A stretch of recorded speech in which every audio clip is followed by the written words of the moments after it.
এই শুনছো? হ্যাঁ,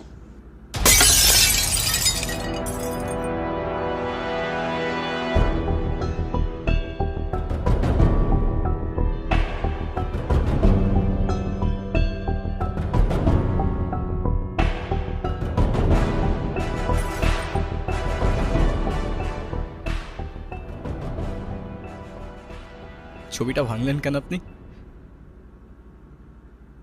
আমি ইচ্ছে করে তো ভাঙি নাই, হাত থেকে পড়ে গেছে। হ্যাঁ, সেটা তো বোঝাই যাচ্ছে। এই পুরো বাড়িতে আমার মায়ের একটা চিহ্নও তো আর বাকি রাখলেন না আপনারা। শেষ একটা ছবি ছিল, সেটাও ভেঙে ফেললেন। এভাবে কেন বলতেছো বাবা? আমি ইচ্ছে করে কেন ভাঙবো বলো তো? না, আমি বুঝতেছি তো, আমি খুব ভালো করেই বুঝতেছি। আপনারা যে সব প্ল্যান করে করতেছেন না, সেটা আমি খুব ভালো করেই বুঝতেছি। প্ল্যান করে করতেছি মানে? এটা আবার কোন ধরনের ল্যাঙ্গুয়েজ? প্লিজ ইভান, রাগ করো না বাবা। হইছে, মাফ করেন। আপনারা দরদ দেখাইতে হবে না। ইভান, তুমি তোমার মায়ের সঙ্গে এভাবে কথা বলছো কেন? মা? কে মা?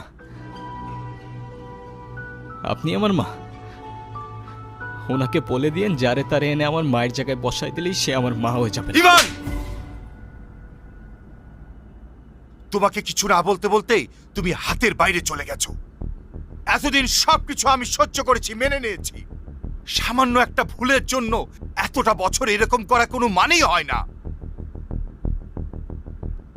ওনাকে বলে দিয়েন এটা কোনো সামান্য ভুল ছিল না। ইট ওয়াজ এ মার্ডার।